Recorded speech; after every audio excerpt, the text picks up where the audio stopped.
I conducted a traffic stop there at the post office on South Broadway, the Azalea Post Office. It's pretty much finished up. I noticed a lady approaching me from my left, or from the front of the post office. But she stated that a lady had collapsed there in the front of the post office by her vehicle. I did look over in that direction, noticed there were several people standing around. When I walked over there, I noticed there's a lady laying on her back next to a white four-wheel car, and she didn't look very good. So there was another male that was kneeled down next to her.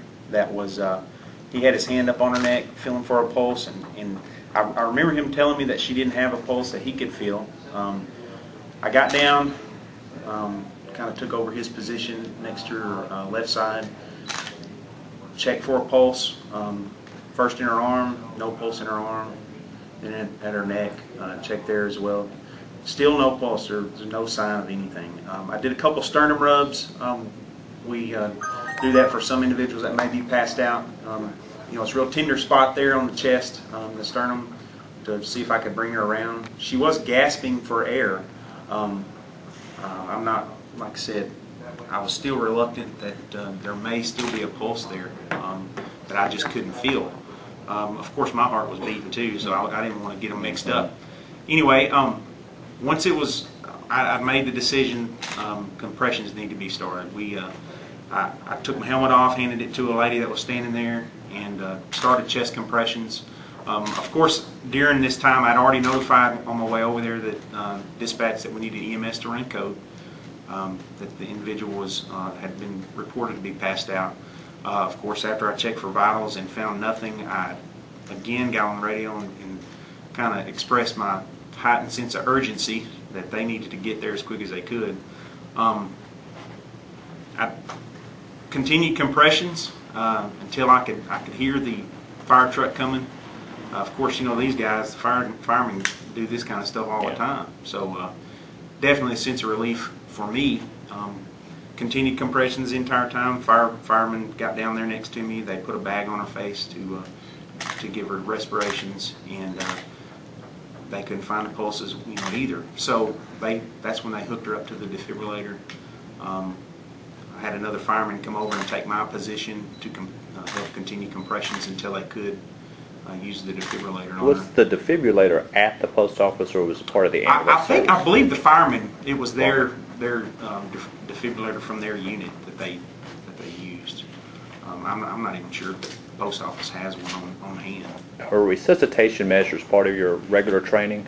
Well, you know, of course, when we go through the academy here at the police department, we do go through first responder type incidences as well. You know, for first aid or, you know, CPR training. I do know here recently we have watched a couple of updated videos of CPR. You know, over the years it's changed, especially in my 10 years here. It's definitely changed a few times. Now, we understand this is not the first time you've had to take such measures. Tell us about that other incident you were involved in.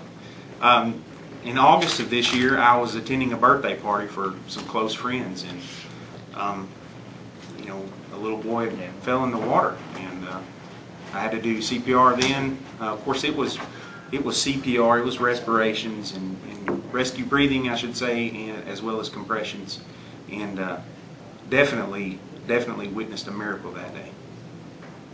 And today, have you been in contact with either one of those individuals since those incidents? Yes, the little boy, they're close friends of ours. We got to actually do his little birthday party redo a couple days after that. So. What about the young lady from yesterday? Have you been by the hospital? I haven't had a chance to go check on her. I've been told that she's going to recover. Wow. Like I said, I'm not real sure about that. Do you know what hospital that she was sent to? She was transported to ETMC. Okay. Is what. Of course, I had to go up there and do some follow up to get some information, and that's where she was at the time. How does this make you feel? I mean, this is right here at Christmas. You've already, of course, had this, you know, happen to you earlier in the year, but right here at Christmas, you know, you're just happen to be in the right spot, basically at the right time. How's it? You're right. I mean, it really is. It's interesting to be able to experience a one-time saving a life like this, but be able to have a chance to be involved in, you know, possibly another life-saving incident is is pretty overwhelming. Especially, you know, it's been, I was telling my wife, it's been 9 years I've been at this police department and had nothing happen. And you know, here I am starting my 10th year, and it's been twice in 1 year that this has happened. Pretty overwhelming. I'm proud that I am given the chance to act. You know, a lot of times people say, well, I know CPR, but I'm just not sure if I can act. You know, we do critical incident training. That's what our job is to act in the time of need. So I'm glad that I was given the presence and peace of mind to do what I needed to do. Does it take on a special meaning though right here at Christmas? It really does. I mean, you know, Christmas is a gift of life. You know, and then to be able to continue on that gift of life in another measure is just amazing.